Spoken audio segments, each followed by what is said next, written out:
Praise the Lord. A dúpẹ́ lọ́wọ́ Ọlọ́run ẹni tó mú wa rí Thursday tó gbẹ̀yìn oṣù June tí àwọn Yorùbá ń pè ní Àlàmísì tó gbẹ̀yìn oṣù June. Orúkọ mi ni Pastor Mrs. E.M. Oladimeji. Mo wá láti ìjọ The Love of Old Evangelical Church. Mo gbé Ọlọ́run ga pẹ̀lú yín pé Olúwa dá ẹ̀mí wa sí dòní. A tún lọ sínú ọ̀rọ̀ Ọlọ́run nínú ìpàdé tí a máa ń ṣe ní gbogbo àárọ̀ Thursday, èyí tá a mọ̀ pé sí Ọlọ́run májẹ̀mú iyọ̀ fi iyọ̀ sáyé mi. Mo gbàdúrà pé Ọlọ́run yóò fi iyọ̀ sí ayé ẹnì kọ̀ọ̀kan. Kí a tó lọ sínú ọ̀rọ̀ náà, ẹ jẹ́ kí a gbàdúrà ní orúkọ Jésù. Bàbá, mo júbà rẹ, mo fi ògo, ọlá, ìyìn àti ọpẹ́ tó yẹ orúkọ yín fún. Kí ni ohun tí a lè ṣe bí kò ṣe pé ká máa dúpẹ́?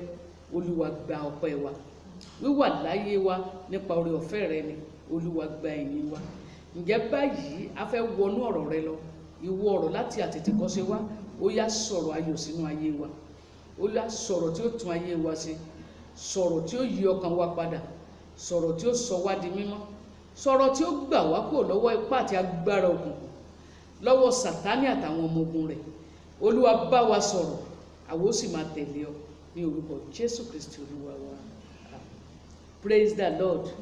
Àkòrí ọ̀rọ̀ Ọlọ́run tí a fẹ́ gbọ́ báyìí ni àṣàrò ọkàn mi. Àṣàrò ọkàn mi. Àṣàrò ọkàn mi. Èyí tí a mú ibi kíkà rẹ̀ láti inú ìwé orin Dáfídì orí 19 ẹsẹ̀ 12 sí 14. Psalm 19 verses 12 to 14, ẹsẹ̀ 12 sí 14, tí ó kà báyìí pé, ta ló lè mọ ìṣìnà rẹ̀? Wẹ̀ mí mọ́ kúrò nínú ìṣìṣe ìkọ̀kọ̀ mi. Fa ìránṣẹ́ rẹ sẹ́yìn pẹ̀lú kúrò nínú ẹ̀ṣẹ̀ ìkùùgbù. Má ṣe jẹ́ kí wọn kí ó jọba lórí mi. Má ṣe jẹ́ kí wọn kí ó jọba lórí mi. Nígbà náà ni èmi ó dúró ṣinṣin. Èmi ó sì ṣe aláìjẹ̀bi kúrò nínú ẹ̀ṣẹ̀ ńlá mi. Jẹ́ kí ọ̀rọ̀ ẹnu mi àti àṣàrò ọkàn mi kí ó ṣe ìtẹ́wọ́gbà ní ojú rẹ, Olúwa, agbára mi àti olùdáǹdè mi. Tí a bá rí ibi tí à ń kà yìí, àwọn ẹ̀ṣẹ̀ kan wà tí wọ́n jẹ́ ẹ̀ṣẹ̀ ìgbùgbù, ẹ̀ṣẹ̀ tó kà sí, ẹ̀ṣẹ̀ tá lè pè láfòmọ́ tó máa ń ta mọ́ ènìyàn. Ẹ̀ṣẹ̀ àìkàsí yìí kéékèèké rẹ̀ á mà di ẹrù wíwo léni lórí. Ẹ jẹ́ fún yín ní àpẹẹrẹ èyí tó pọ̀ ní ayé òde òní. Ẹ̀ṣẹ̀ irọ́ pípa lórí fóònù, lórí ẹ̀rọ abánisọ̀rọ̀. Tí wọ́n bá pè ọ́ báyìí, lọ́wọ́lọ́wọ́ bẹ́ẹ̀ tí ń bá mi sọ̀rọ̀ Ìkánò ni mo wà. Bẹ́ẹ̀ tí ń bá mi sọ̀rọ̀ mo ti dé Ondo State. Lọ́wọ́lọ́wọ́ bẹ́ẹ̀ tí ń bá mi sọ̀rọ̀ mi ò sí nílé o. Mo ti wà ní Bauchi nígbà tó wà nínú yàrá rẹ̀. Àwọn ẹ̀ṣẹ̀ wọ̀nyí bí àwàdà bí eré, àwọn tí ń gbọ́ ọgán rí ọ bí aláìṣòdodo. Àwọn tí ó wà níbi tó ti ń sọ wọ́n rí ọ bí ẹlẹ́ṣẹ̀. Bó bá wá bá wọn sọ̀rọ̀ gan, wọn ní sáà lè gbà tó ń sọ gbọ́, tó nǹkan gbára ẹ̀ gbọ́. Àwọn ẹ̀ṣẹ̀ ìgbùgbù lélẹ́yìn, àpẹẹrẹ rẹ̀ ni mo fún wa. Ìránṣẹ́ ni pé Olúwa wẹ̀ mí kúrò nínú àwọn ẹ̀ṣẹ̀ ìgbùgbù mi. Ó tún wá gbàdúrà pé jẹ́ kí ọ̀rọ̀ ẹnu mi, bí ọkàn rẹ bá ti rí, òní ó sọ ti ọgbọ́rọ̀ ẹnu rẹ ti máa rí. Torí nípa èrò ọkàn ni èèyàn fi ń sọ̀rọ̀ jáde. Bí èrò ọkàn rẹ bá ti sọ ló sọ̀rọ̀ jáde. Ẹ mọ̀ pẹ̀lú omi àsọ̀rọ̀ wọn á béèrè pé ṣé nọ́mbà 6 wá pẹ̀lú ẹ̀. Sí ẹni yìí lè ronú jinlẹ̀ rárá. Nítorí pé bí èrò ọkàn rẹ ti mọ bẹ́ẹ̀ náà ni tó gbé jáde rí. Ó ní jẹ́ kí ọ̀rọ̀ ẹnu mi àti àṣàrò ọkàn mi kí ó ṣe ìtẹ́wọ́gbà ní ojú rẹ. Kí lójú rẹ, Olúwa, agbára mi àti olùdáǹdè mi. Mo gbàdúrà ọ̀rọ̀ ẹnu wa, èrò ọkàn wa, Olúwa yóò jẹ́ kó ṣe ìtẹ́wọ́gbà lójú Ọlọ́run. Tí a bá wò ó gẹ́gẹ́ bí àkòrí ọ̀rọ̀ tí a ń sọ, àṣàrò ọkàn mi. Ọkàn jẹ́ ibi tó ṣe pàtàkì jù nínú ènìyàn. Ibẹ̀ ó ní ẹ̀yà ara tí ènìyàn ti ń ronú. Ó ní ẹ̀yà ara tó dúró fún ènìyàn. Ẹ̀fà tọ́kàn bá ti lọ mà parí. Ọkàn jẹ́ ohun tí Ọlọ́run fẹ́ nínú ènìyàn, tí ènìyàn gan fẹ́ nínú ènìyàn, tí Sátánì gan fẹ́ nínú ènìyàn.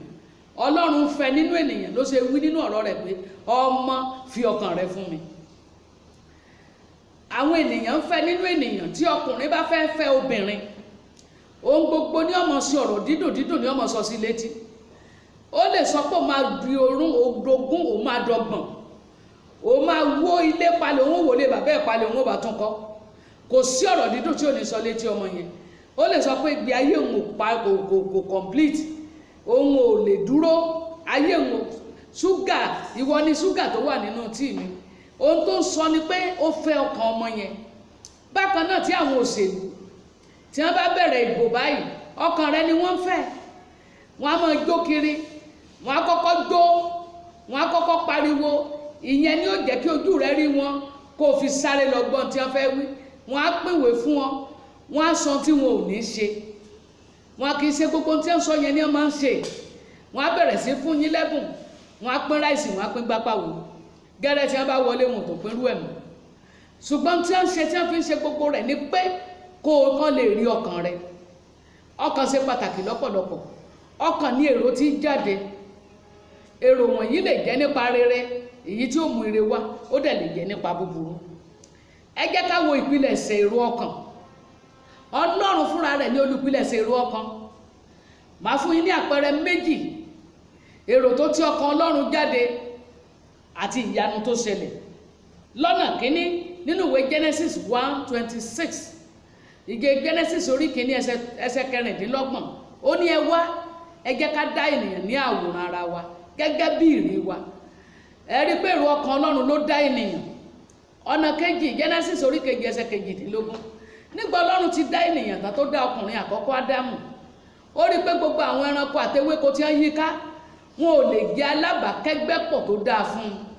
Kí ni Ọlọ́run wá ṣe? Ọlọ́run tó wá rò ní ọkàn rẹ̀, ó ní ẹ gbọ́, ní ẹsẹ̀ 22, Ọlọ́run sì wí pé kò dára kí ènìyàn kí ó nìkan máa gbé, èmi ó dá olùrànlọ́wọ́ tó dàbí rẹ̀ fún un. Ẹ rí pé èrò ọkàn Ọlọ́run méjèèjì tí mo fún wa ní àpẹẹrẹ yìí, ó ní àbájáde èyí tó yọrí sí ìwọ àti èmi, tó yọrí sí gbogbo ènìyàn lágbàáyé. Ó ní àbájáde èyí tó yọrí sí ìgbéyàwó lénìí. Ẹ jẹ́ wá wo tí èrò rere ní ọkàn ènìyàn lè yọrí sí. Ìkíní, ó máa ń mú ìrònúpìwàdà tọkàntọkàn wá àti ìyípadà sí Ọlọ́run. Gẹ́gẹ́ bó ti ṣẹlẹ̀ nínú ayé ọmọ onínàkúnà. Ẹ jẹ́ agbọ́n tó ṣẹlẹ̀ nínú ayé rẹ̀, nínú ayé ọmọ onínàkúnà. Ẹsẹ̀ kan péré ni mo máa kà ń bẹ̀. Nínú ìwé Luke orí 15 ẹsẹ̀ 17, ọ̀rọ̀ Ọlọ́run sọ kankan fún mi ń bẹ̀. Ó ní ṣùgbọ́n nígbà tí ojú rẹ̀ wálẹ̀, ó ní àwọn alágbàṣe bàbá mi mélòó mélòó ni ó ní oúnjẹ àjẹyó àti àjẹtì, èmi sì kún fún ebi níhìn.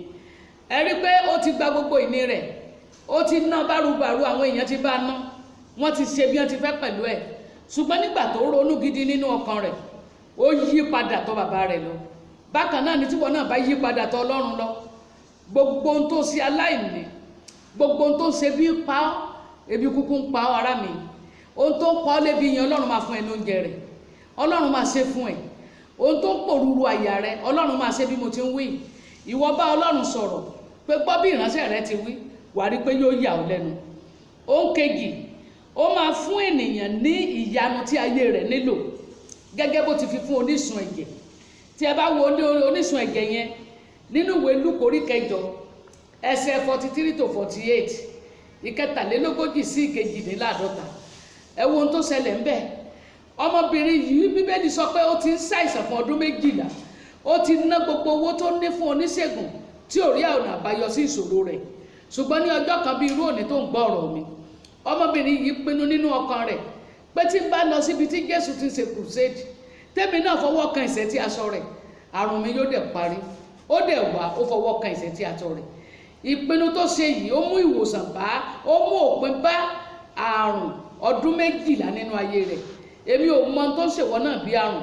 Tí ìwọ náà bá lè pinnu tó ronú láti fọwọ́ kan ìṣẹ́tí aṣọ Jésù, kò ṣe pé ó lọ sí crusade ni mò ń sọ. Ó lè fọwọ́ kan ìṣẹ́tí aṣọ Jésù bó ti ń gbọ́ mi. Ó lè pinnu nínú ọkàn rẹ, Ọlọ́run mi lè ṣe, á dẹ̀ ṣe tiwọ náà. Tí o bá ní èrò rere nínú rẹ, tí èrò ọkàṣàrò ọkàn rẹ dára, eléyìí máa jẹ́, ó máa sọ irú ìwà tó mọ̀ hù. Ó máa sọ irú ìwà tó mọ̀ hù. Ẹ wo Cornelius, ẹgbẹ́ ogun Italy, kì í ṣe ọmọ Ísírẹ́lì, ṣùgbọ́n ní èrò rere ní ọkàn rẹ̀ á pe gbogbo ìdílé rẹ̀ jọ, wọ́n á gbàdúrà. Ó jẹ́ ẹni tó kún fún ìtọrẹ àánú débi pé Ọlọ́run gan mọ tó ń ṣe. Ó dẹ̀ rán áńgẹ́lì sí Peter náà, ó dẹ̀ dàrẹ́tẹ̀ pé kó lọ sọ́dọ̀ Peter. Ẹ mọ tó yọrí sí. Tó bá ní ìpinnu rere eléyìí, tó ní èrò rere ní ọkàn rẹ̀, ó ní ó sọ bó ti ṣe rere sí àti ohun tó lè máa gbèsè láyé. Èyí ló mú mi rántí ìwé Proverb, ìwé òwe 23 ìlà kíní ẹsẹ̀ keje. Ó ní bí èèyàn ti ń ṣírò ní ọkàn rẹ̀ bẹ́ẹ̀ náà ni ó rí. Kò sí ẹni tó lè kọjá èrò ọkàn rẹ̀, kò sí ẹni tó lè ṣe àṣeyọrí kọjá tí ń bẹ nínú ọkàn rẹ̀. Bí àwọn èèyàn tí ẹ̀ bọ́ tí wọ́n bùn ọ nírònú díẹ̀, tó bá ti kan ìṣòro lọ́nà tí wọ́n ní kó ṣe yẹn, ibẹ̀ ló bá jó tán sí. Torí pé ìwọ kọ́ ló gbé orísun yẹn jáde. Orísun tí ò tinú ọkàn rẹ wá, ó níbi tó lè gbé lọ títì, ó níbi tó lè gbé ọ dé. Nítorí náà tí ìwọ náà bá lè bá Ọlọ́run pàdé lénìí, wàá rí i pé yóò tún àṣàrò ọkàn rẹ ṣe. Àṣàrò ọkàn ènìyàn ní rere, ó ló máa sọ irú ìgbé ayé tó níyẹn máa gbé, ó ló dẹ̀ máa sọ ipò tó máa wà sí Ọlọ́run. Jẹ́ kí àṣàrò ọkàn rẹ jẹ́ kó wà ní ìbámu pẹ̀lú Ọlọ́run. Mọ̀ ṣe bí mọ́ èyí tó ṣe kàí tó, so fẹ́ ṣe kàdárúgbó ni. Ó gbọ́n tí Yorùbá wí ni, wọ́n ní téèyàn bá dàgbà yìí yógun yà, wàá jógun jà ní sí gbẹ́kógun mí. Gbogbo ọmọ ìdílé ìwọ ló ń gbá wọn wọlé. Ọmọ tó bá wálé tó wá ṣe rere, ìwọ ló fògùn dé lọ́wọ́. Ó fún ẹ lówó, bóyá owó tuntun ló fún ọ ní tiẹ̀ ò tó, so òṣìṣẹ́ owó sí lọ́wọ́ ni. Èyí tó fún ọ yẹn ìwọ náà ló gbà wọlé lónìí, kí iṣẹ́ bọ́ lọ́wọ́ ẹ̀. Èrò búburú ló ń jáde lọ́kàn rẹ̀.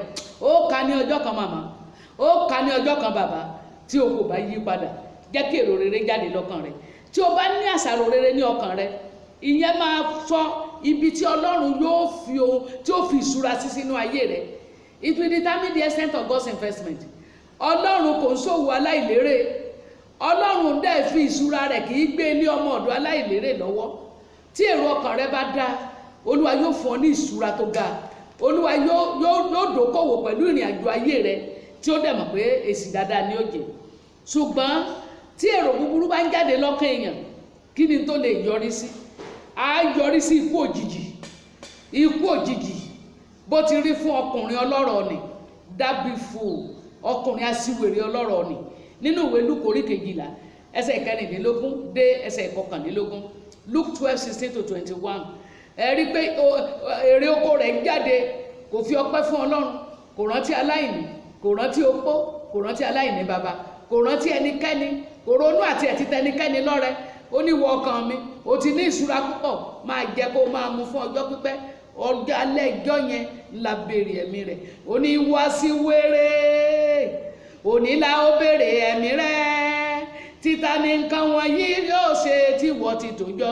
Tí o bá ní ìpinnu burúkú, tó o ní èrò burúkú lọ́kàn rẹ, ikú òjijì ló yọrí sí o. Gbọ́, ó tún lè yọrí sí ọ̀tẹ̀ sí Ọlọ́run àti ọ̀tẹ̀ sí ènìyàn.